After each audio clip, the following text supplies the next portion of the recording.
Assalamualaikum warahmatullahi wabarakatuh. Sejak lama, pencaksilat menjadi seni bela diri yang hampir wajib dipelajari masyarakat Betawi. Sebagai salah satu unsur kebudayaan Betawi, silat Betawi diperkirakan lahir bersamaan dengan terbentuknya etnis Betawi itu sendiri, yaitu sekitar pertengahan abad ke-19.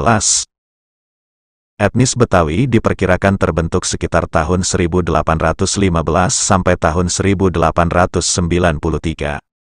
Lahir dari perpaduan berbagai kelompok etnis lainnya yang sudah terlebih dahulu hidup di Jakarta seperti etnis Sunda, Jawa, Arab, Bali, Sumbawa, Ambon dan Melayu. Etnis Betawi dianggap sebagai pendatang kelompok etnis baru di Jakarta. Meskipun, sebelum abad tersebut, beberapa penelitian menyebutkan, sudah ada orang yang mendiami wilayah Jakarta kini.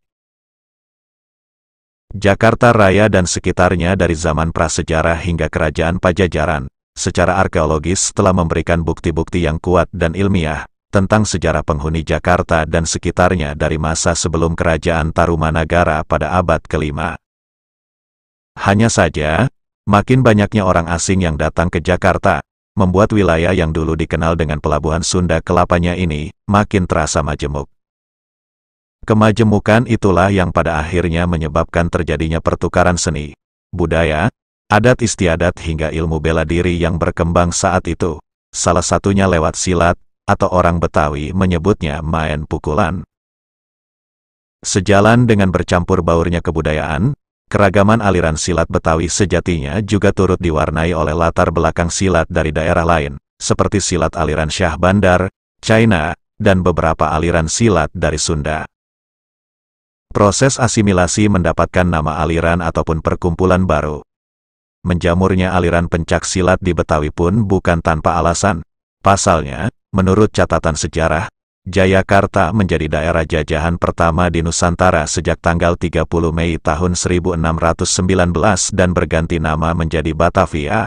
Kala itu, muncul kebijakan dari Hindia Belanda untuk kerja rodi, tanam paksa, dan menaikkan pajak.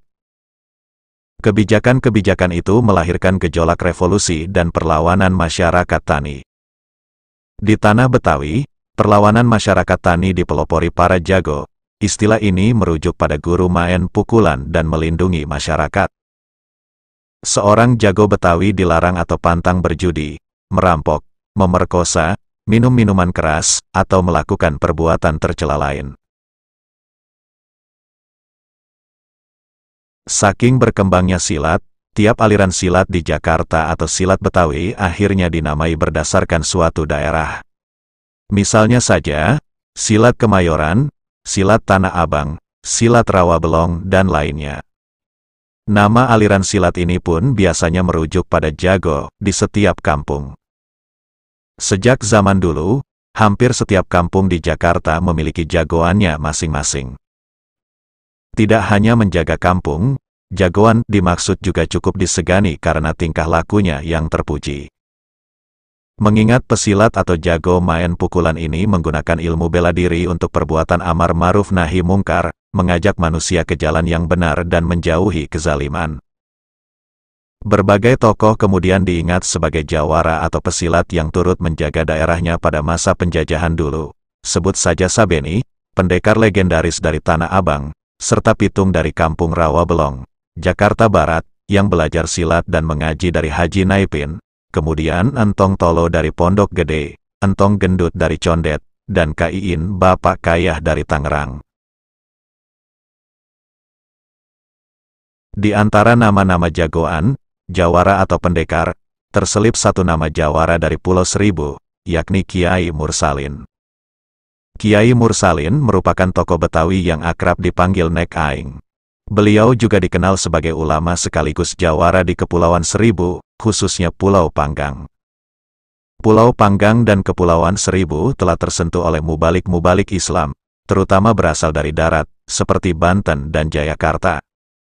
Hal ini dibuktikan dengan adanya Masjid An-Nikmah yang dibangun sekitar tahun 1527, yang arsitekturnya tampak kuat duplikasi dari Masjid Agung di Banten.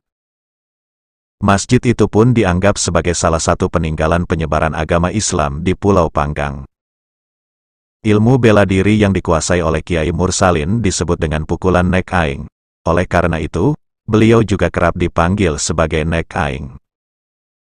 Kiai Mursalin lahir dan dibesarkan di Pulau Panggang. Ayahnya bernama Nailin, seorang pendatang dari Cemplang, Cibatok, Bogor, Jawa Barat, yang merupakan keturunan dari Kiai Muhyiddin dan Pangeran Jayakusuma. Kedatangan ayah Kiai Mursalin di Kepulauan Seribu bermula dari perintah hijrah untuk keperluan dakwah Islam. Bersama adiknya, Nailun, ayah Kiai Mursalin berangkat dari Cemplang tanpa tujuan pasti dengan menaiki sebuah getek. Nailin dan Nailun sampai di Muara Cisadane dan singgah di Desa Kramat Panjang, Rawa Sabang, Jakarta. Keduanya kemudian menetap di sana dan menikahi gadis setempat. Nailin dan istrinya dikaruniai seorang putra, yaitu Kiai Mursalin. Sejak kecil, Kiai Mursalin sudah ikut bersama ayah dan ibunya memperluas lahan untuk bertani kelapa. Pembukaan lahan terus dilakukan sampai akhirnya melebar ke Pulau Kotok, Pulau Karya, dan Pulau Panggang. Di Pulau Panggang inilah mereka membangun rumah, menetap dan menjadi pedagang sekaligus berdakwah dengan mendirikan madrasah atau sekolah agama Islam. Sambil berdakwah, kakak beradik ini mengajarkan ilmu pencaksilat yang dibawa dari Bogor, sebuah aliran pencaksilat yang waktu itu tidak dikenal namanya. Putra Nailin, yaitu Kiai Mursalin atau Nek Aing, mewarisi ilmu pencaksilat itu. Sebagai seorang jawara, namanya cukup disegani. Gaya pencaksilatnya tidak seperti umumnya jawara silat yang didominasi oleh gerakan fisik, tapi lebih menekankan pada unsur pengolahan ilmu kebatinan Islam. Pengalaman berinteraksi dan berguru kepada para pendekar dari Parung Sapi, Bogor, Banten, Betawi, Bugis, dan Mandar yang dijumpai di gugusan Kepulauan Seribu, telah memperkaya perbendaharaan ilmu pencaksilat yang dimiliki Nek Aing. Beliau memformulasikan keilmuan pencaksilat yang pernah dipelajarinya, termasuk ilmu pencaksilat yang diwarisi keluarganya dari Bogor. Maka terciptalah ilmu pencaksilat aliran baru yang menekankan pada olah batin, pernapasan, dan ilmu hikmah yang dibangun dari rangkaian gerak fisik. Tidak disangka, penduduk Panggang pada waktu itu banyak yang antusias untuk mempelajari ilmu pencaksilat yang dikuasai Kiai Mursalin. Oleh karena itu, tercetus ide di benak Kiai Mursalin untuk menjadikan ilmu bela diri sebagai wadah untuk menyebarkan ajaran agama Islam di pulau-pulau terpencil di Kepulauan Seribu. Siapa saja yang ingin mempelajarinya, harus mendalami agama Islam terlebih dahulu, misalnya mempelajari 20 sifat wajib Allah, dan Asmaul Husna. Selain itu, muridnya juga diminta mengaji terlebih dulu di musola, dan barulah selepas sholat Isya, akan turun ke halaman untuk berlatih pukulan. Gaya silat yang diajarkan oleh Kiai Mursalin berbeda dari ilmu bela diri pada umumnya yang didominasi oleh gerakan fisik. Gerakan Kiai Mursalin lebih menekankan pada ilmu kebatinan Islam. Untuk melumpuhkan musuh, metode utama yang digunakan adalah ilmu tenaga dalam atau krah.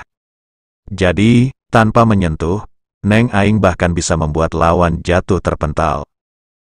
Ada 99 jurus dari pukulan Nek Aing, yang nama-namanya diambil dari Asmaul Husna. Salah satu ciri khas dari pukulan Nek Aing adalah jeblak, yaitu mendorong satu atau kedua tangan yang disertai dengan pengelolaan nafas perut sambil melafalkan nama Allah menggunakan kuda-kuda tegak berdiri yang disebut alif amantu billah. Sayangnya, saat ini ilmu pencaksilat Nek Aing di Pulau Panggang sedikit yang melestarikannya. Itu pun tidak lagi membuka perguruan secara umum. Murid-murid yang dulu sempat belajar langsung dengan Kiai Mursalin dan pernah mengajar, kini sudah banyak yang wafat.